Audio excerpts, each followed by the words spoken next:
Well, hi everybody, I'm David Lisot. It's January 23rd, 2021. This is the first major coin show of the new year that I've been to. It's been so hard lately to find good quality coins, and there's not a lot of shows that are going on. A lot of shows got canceled. This is one of the best shows in the state of Texas, and I made the hour drive to come down here and find some good quality coins today. Where'd you come from? From College Station, Texas. And what kind of things you found so far? So today I don't have anything too crazy special, but I have a Barber Half in XF45 Plus. Now, that sounds common to some people, but the Barber series as a whole is very hard to find in XF and AU grades. You can find them in the lower grades, you can find them in the mint state grades, but some of those XF to AU coins are very, very hard to find, and it's very, very hard to put together a set in those grades. So this coin in particular, XF grade, is about 170 to 175. I paid 180 for this coin because I think it's an XF Plus. I think if it had a little bit more luster, this coin goes AU, and then it'll drastically increase the grade. And so I like to buy coins that are in between like that are a little bit better for the grade. So I paid a little bit more than just XF Plus money.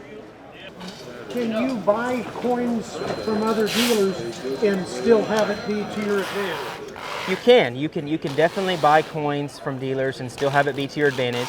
You just have to know how to grade, and you have to be familiar with the coin. So my recommendation is find a coin type, familiarize yourself with the grade, get used to grading it, and you can always find good deals from dealers. I've started at a young age. I've taught myself series by series, and I typically will only buy series that I'm comfortable with, so that way I think I'm getting a good deal for myself.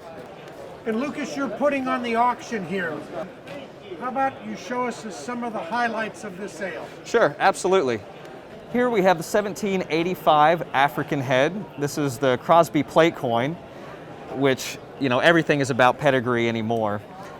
This is EAC graded EF40, and this is really a very important coin to Connecticut collectors. Why is it called an African head? It's the type coin based on the depiction of the figure on the obverse of the photo. What kind of value? I think that's for the collectors to decide tonight. Many of these highlights will go from anywhere from $5,000 to $10,000. Here we have a 1787 M1.2-C, known as the Muttonhead variety, graded VF30. Another very important coin in the collection. This is another Crosby Garrett coin, and like with the previous, the pedigree for these matter almost as much as the quality and the rarity of the coin. Who was Crosby and Garrett? These were very famous collectors that people aspire to have coins from their collection based on their renown and the quality of the pieces that they had collected. And next we have another Breen Plate coin. It's the 1787 33.37-Z.9. It's a mouthful. We believe it to be a low R6, and as many people might recognize Breen from the Breen Encyclopedia, one of the foremost numismatists that people still to this day use his works for just about everything, and one of the best pieces of learning for educational purposes. And why should someone buy coins in auction? Because you get to see the true value of what the coin. You get to see what the market truly believes that the free market believes that the coin is worth, and it's the most honest way to go about purchasing a coin. We ask our dealer friends, do you have something really cool to show us? I do. I've got a 1861 $10 United States demand note made by the Lincoln government as the Civil War was beginning to progress in 1861. This is the summer of 1861 that these notes came out.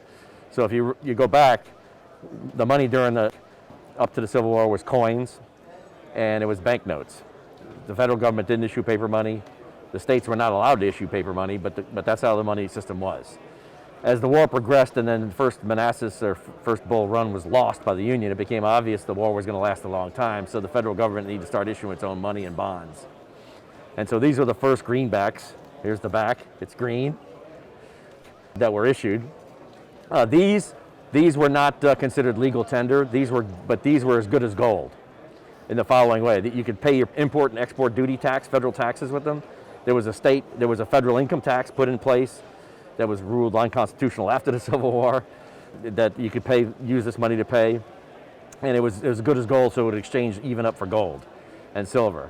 When the war, a lot of people were hesitant to take paper money based on their experiences. They used to get this out, they paid the soldiers and all the federal contractors and all the deals on cannons and steel and all that. They used this, and it became, and they promised to give gold if you wanted gold for it. So this became quite used as 1861 progressed. As the war got into 1862, though, this stuff was all turned in because they said, I don't want this, I want gold. So that's when in 1862 they went to the legal tender fiat money, greenbacks as well. And they were the same, similar designs, except they weren't hand signed, they were printed signatures. This note's really cool because it's got Abraham Lincoln, when he was president, as alive. It's a $10 note versus a $5 note. So Lincoln was on the $10 bill to start off with. There's only probably about 150 of these known in all grades. And this one's $12,750. We always ask our dealer friends, do you have something really cool to show us? I do. I have an 1834 Classic Head 2.5 and a PCGS Mint State 64.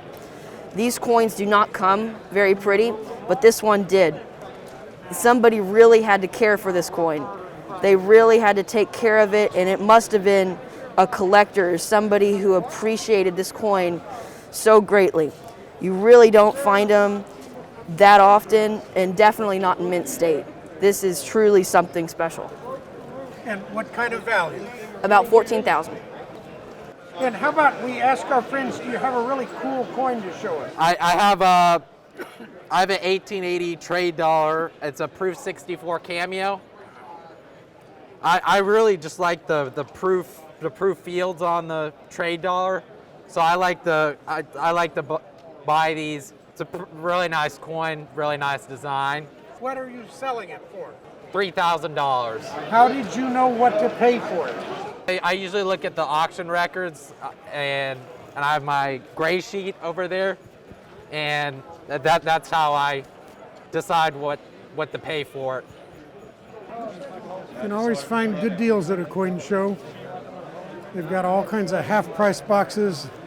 Dealers often have things that they want to get rid of, and they're willing to sell cheap. But you've got to know what you're doing. Buy a book, learn the prices, and learn how to grade. Most important thing.